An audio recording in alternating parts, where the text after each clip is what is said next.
सुर्खेतमा एकदमै चर्चित र भाइरल पाथिभरा माताले चाहिँ फेसबुक लाइभमै आएर विष पिएर आफ्नो ज्यान लिने कोसिस गरिन्। आखिर वेदिकाले त्यस्तो के भनिन् र उहाँले यस्तो कदम चाल्नुभयो, म तपाईँहरूलाई सुरुदेखि अन्तिमसम्म एक्सप्लेन गर्छु।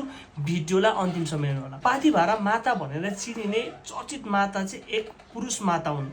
उहाँको रिसेन्टली बिहा पनि भएको छ र एउटा बच्चा पनि छ। पाथिभरा माता चाहिँ एकदमै फेमस हुनुहुन्छ, भाइरल र चर्चित हुनुहुन्छ। सोसियल मिडियाहरूमा धेरै उहाँलाई फलो गर्ने भक्तजनहरू पनि हुनुहुन्छ।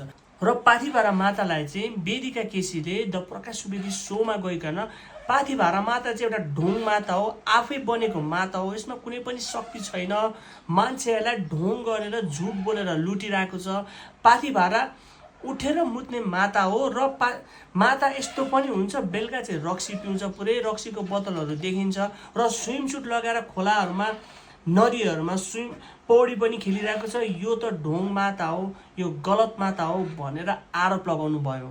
र यो आरोप लगाएको भिडियोहरू जब सोसियल मिडियामा सार्वजनिक भए, मान्छेहरूले धेरै आलोचना गर्न थाले, पाथिभरा मातालाई प्रश्न गर्न थाले, उहाँको फ्यामिलीहरूलाई एट्याक गर्न थाले।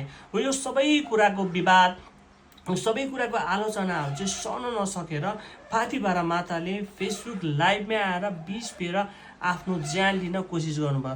तर लकिली उहाँको फ्यामिली आफन्तजनहरूले थाहा पाएर तुरुन्तै पुलिसलाई फोन गर्नुभयो र उहाँलाई चाहिँ छिटोभन्दा छिटो सुर्खेत अस्पतालमा लगेर अहिले आइसियुमा उपचार हुँदैछ। र उहाँको मम्मी, उहाँको श्रीमती अनुसार चाहिँ यो सबै कारण वेदिका केसी र प्रकाश सुवेदीको सोले गर्दाखेरि भएको। उनीहरूले यो घटनाको जिम्मेवारी लिनुपर्छ।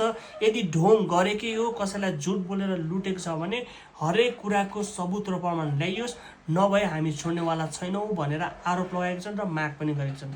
साथीहरू, तपाईँहरूलाई पाथिभरा माता र वेदिका केसीको आरोप के कस्तो लाग्छ, आफ्नो विचारहरू कमेन्टमा लेख्नुहोला। र यस्तै खालको भिडियोको लागि चाहिँ मलाई फलो पनि गर्नुहोला।